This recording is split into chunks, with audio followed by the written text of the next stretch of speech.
Hi everyone, I'm Kevin Mangum. I'm the Sports Medicine Fellow here at Family Medicine Residency of Idaho and the Idaho Sports Medicine Institute.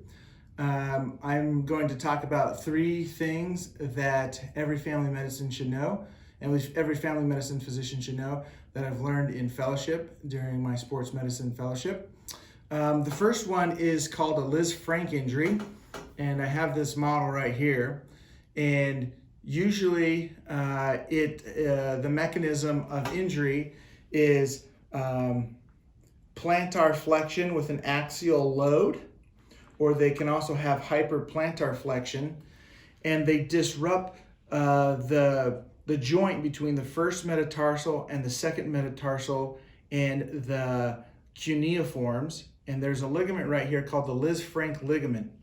And so the patient usually presents with pain on the dorsal aspect of the foot, and very, very sensitive, and they have trouble weight bearing. It hurts to stand.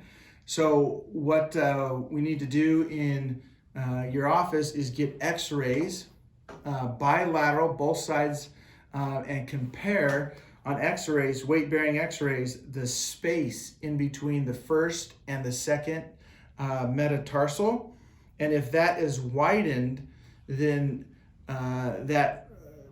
they can heal in a boot for 8 weeks, but it's good to get an orthopedist's or a sports medicine physician's opinion about that, because they can require surgery.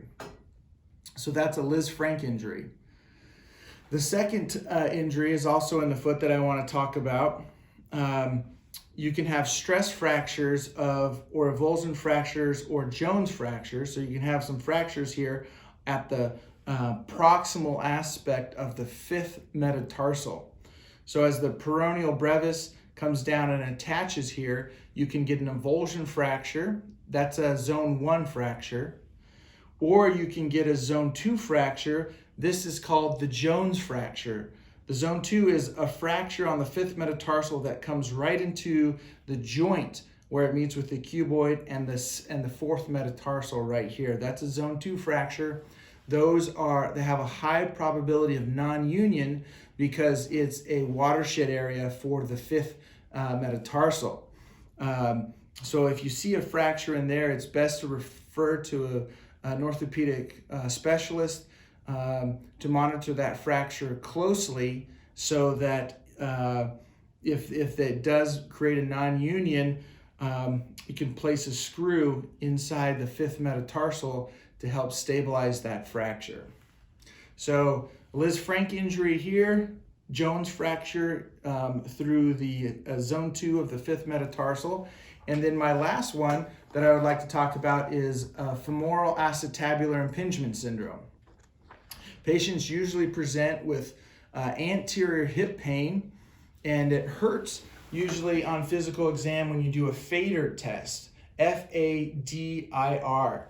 So flexion, adduction, internal rotation is what we usually do a fadir test on physical exam, and they get pinching in their hip. So you order a done view on x-rays when you're getting an AP lateral x-ray. Also have the x-ray technician add in a done view. And what you'll see here is there's several types of femoral acetabular impingement syndrome. There's several things that can contribute to that. One is a pincer deformity, where there's an abnormal growth off the front side of the acetabulum of the pelvis, and that comes down and pinches right here on the femur, the femoral neck, when they have flexion. Another type of deformity is a cam deformity. You can have that on the femoral side, and it's a large growth here. And same thing, when the patient does flexion, it comes up and pinches the labrum and other tissues as they up on the pelvis, and you can have a combined, whether it's a cam and a pincer deformity. So anterior hip pain in a patient, consider getting a done view and looking for the pincer and cam deformities.